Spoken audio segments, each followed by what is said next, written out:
Hello students, welcome back to Atul sir commerce classes.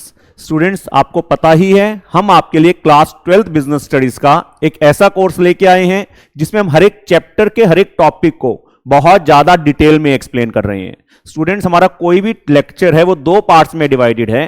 पहले हम उसको बड़े डिटेल में एक्सप्लेन कर रहे हैं जिससे कि बोर्ड में कोई भी क्वेश्चन आए आप उसको आइडेंटिफाई कर सको। दूसरा, हम उसको एनसीईआरटी बेस्ड सिंप्लीफाइड नोट्स में से बड़ा डिटेल में एक्सप्लेन करते हैं ताकि आप उसको पेपर में अटेम्प्ट भी कर पाओ। तो स्टूडेंट्स, अभी हमारा 7th चैप्टर चल रहा है जिसका आज डे नंबर 12th है, जिसमें हम टॉपिक्स जो कवर करने वाले हैं वो है बैरियर्स टू कम्युनिकेशन। स्टूडेंट्स, मैंने आपको लास्ट लेक्चर में बताया कि कम्युनिकेशन के बैरियर्स में बेसिकली 4 टाइप के बैरियर्स आते हैं। पहला सिमेंटिक बैरियर जो हम डिस्कस कर चुके हैं, दूसरा साइकोलॉजिकल बैरियर जो हम डिस्कस कर चुके हैं। आज हम थर्ड और फोर्थ बैरियर को डिस्कस करेंगे। थर्ड बैरियर है ऑर्गेनाइजेशनल बैरियर। ऑर्गेनाइजेशनल बैरियर का मतलब होता है ऑर्गेनाइजेशन से रिलेटेड, जैसे ऑर्गेनाइजेशन के अंदर कम्युनिकेशन के लिए फैसिलिटीज कितनी दी जा रही हैं, ऑर्गेनाइजेशन के रूल्स एंड रेगुलेशंस कितने स्ट्रिक्ट हैं, कितना कम्युनिकेशन को अलाउ करते हैं, एटसेट्रा। तो ऑर्गेनाइजेशन से रिलेटेड काफी सारे फैक्टर्स हैं जिसकी वजह से कम्युनिकेशन कई बार इनइफेक्टिव हो सकता है। तो उसमें सबसे पहला आता है ऑर्गेनाइजेशनल पॉलिसी। अब ऑर्गेनाइजेशन की पॉलिसी कैसी है? अगर ऑर्गेनाइजेशन की policy suppose does not support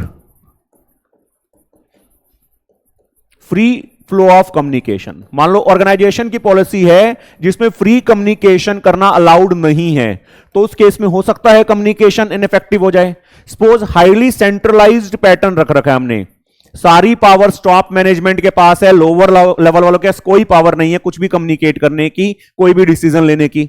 तो ऐसी ऑर्गेनाइजेशंस में हो सकता है कम्युनिकेशन बड़े अच्छे ढंग से फ्लो ना करे और कम्युनिकेशन इनइफेक्टिव हो जाए। तो ऑर्गेनाइजेशन की जो पॉलिसी है अगर वो डायरेक्टली या indirectly free flow of communication को अलाउ नहीं कर रही है तो ऐसे केस के अंदर फिर कम्युनिकेशन हो सकता है इनइफेक्टिव हो जाए और कम्युनिकेशन में ऑर्गेनाइजेशन में प्रॉब्लम्स आए।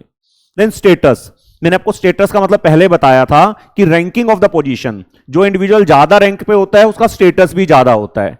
तो स्टेटस भी कई बार कम्युनिकेशन बैरियर बन जाता है। एक इंडिविजुअल जिसका स्टेटस ज्यादा है तो वो दूसरे को अपने से इंफीरियर समझना शुरू कर देता है। तो स्टेटस की वजह से कई बार हम कह सकते हैं सुपीरियरिटी कॉम्प्लेक्स आ जाता है। इंडिविजुअल को लगता है कि मेरा स्टेटस ज्यादा है तो मैं दूसरे से ज्यादा सुपीरियर हूं। उस केस में हो सकता है वो सबऑर्डिनेट की बात की तरफ ध्यान ही ना दे।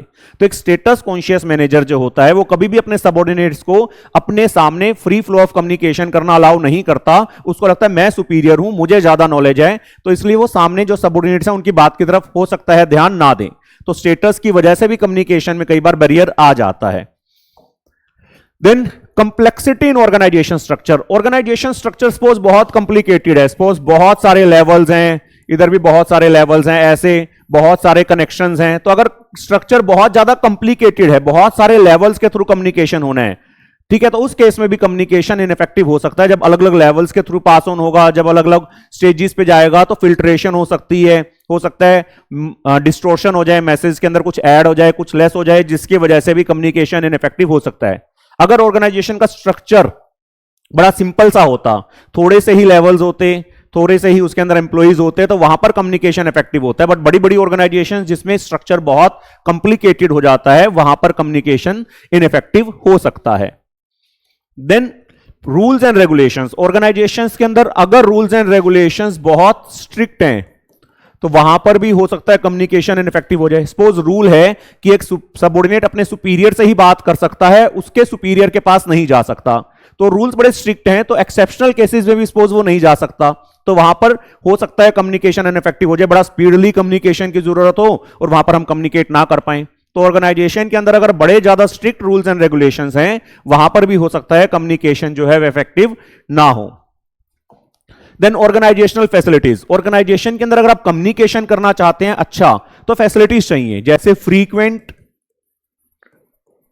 मीटिंग्स होनी चाहिए, बार बार मीटिंग्स हो, गेट टुगेदर्स हो, सोशल गेट टुगेदर्स हो, उसके अलावा सजेशन बॉक्स हो, कंप्लेंट बॉक्स हो। तो ये काफी सारी फैसिलिटीज हैं जिसकी वजह से कम्युनिकेशन इफेक्टिव हो जाता है। अगर ये फैसिलिटीज ऑर्गेनाइजेशन के अंदर प्रोवाइड नहीं करी जा रही हैं, इंटरकॉम की फैसिलिटी हो सकती है, जैसे एक डिपार्टमेंट में दूसरे डिपार्टमेंट के साथ बात करनी है तो आपस में टेलीफोनिकली इंटरकॉम से वो कनेक्टेड है, तो अगर ये फैसिलिटीज नहीं है तो वहां पर भी कम्युनिकेशन इनफेक्टिव हो जाएगा। और ऐसी ऑर्गेनाइजेशन जिसके अंदर ये सारी फैसिलिटीज प्रोवाइड करी जाती हैं, वहां पर कम्युनिकेशन इफेक्टिव हो जाता है, हर कोई एक दूसरे से प्रॉपर ढंग से बातचीत कर सकता है। देन कुछ आते हैं पर्सनल या साइकोलॉजिकल, सॉरी यहां पर थोड़ा सा मिस्टेक है, इसको आप करेक्ट कर लेंगे। ये जो बैरियर्स हैं, इन बैरियर्स को हम पर्सनल बैरियर्स कहेंगे। पर्सनल बैरियर्स, साइकोलॉजिकल बैरियर्स हम ऑलरेडी कवर कर चुके थे। पर्सनल बैरियर्स के अंदर सबसे पहला आता है personal factors relate to sender and receiver. तो सेंडर और रिसीवर के कुछ पर्सनल फैक्टर्स हैं जिसकी वजह से हो सकता है कम्युनिकेशन इनइफेक्टिव हो जाए। फर्स्ट है fear of challenge two of authority. एक सुपीरियर को लगता है कि एक पर्टिकुलर कम्युनिकेशन करने से मेरी अथॉरिटी पर नेगेटिव असर पड़ जाएगा, तो उस केस में हो सकता है सुपीरियर उस बात को सप्रेस कर ले, दबा ले, उसको आगे पास ही ना होने दे। सपोज एक मैनेजर को जनरल मैनेजर ने कहा कि सबऑर्डिनेट्स को यह कह दो कि अगर सबऑर्डिनेट्स को कोई भी कंप्लेंट है तो डायरेक्टली जनरल मैनेजर के पास आ जाएं। अब मैनेजर को लगेगा कि अगर वो डायरेक्टली जनरल मैनेजर के पास चले गए तो मेरी अथॉरिटी कम हो जाएगी, तो हो सकता है मैनेजर वो बात सबऑर्डिनेट्स तक ना पहुंचने दे, उस बात को दबा ले, उस बात को आगे ना पहुंचने दे, उसकी वजह से भी कम्युनिकेशन इनइफेक्टिव हो सकता है। Then lack of confidence of superior on his subordinate. Superior का अपने सबऑर्डिनेट्स पे विश्वास ही नहीं है। सपोज मैं एक सुपीरियर हूं, मेरे अंडर काफी सारे लोग काम कर रहे हैं और मैं उन पे ट्रस्ट नहीं करता। अब उसमें से कोई सजेशन लेके मेरे पास आ रहा है, कोई मुझे एडवाइस कर रहा है और मुझे उसके ऊपर ट्रस्ट ही नहीं है, मुझे उसके ऊपर कॉन्फिडेंस ही नहीं है, तो उस केस में हो सकता है मैं उनकी बात को ध्यान से ना सुनूं। तो एक सुपीरियर जो अपने सबऑर्डिनेट्स पे ट्रस्ट नहीं करता, उनके ऊपर कॉन्फिडेंस नहीं है कि वो बड़े अच्छे ढंग से अपनी बात कर सकते हैं या सही सजेशंस दे सकते हैं, तो हो सकता है सुपीरियर सबऑर्डिनेट्स की बात को ना सुने, जिसकी वजह से कम्युनिकेशन इनइफेक्टिव हो सकता है।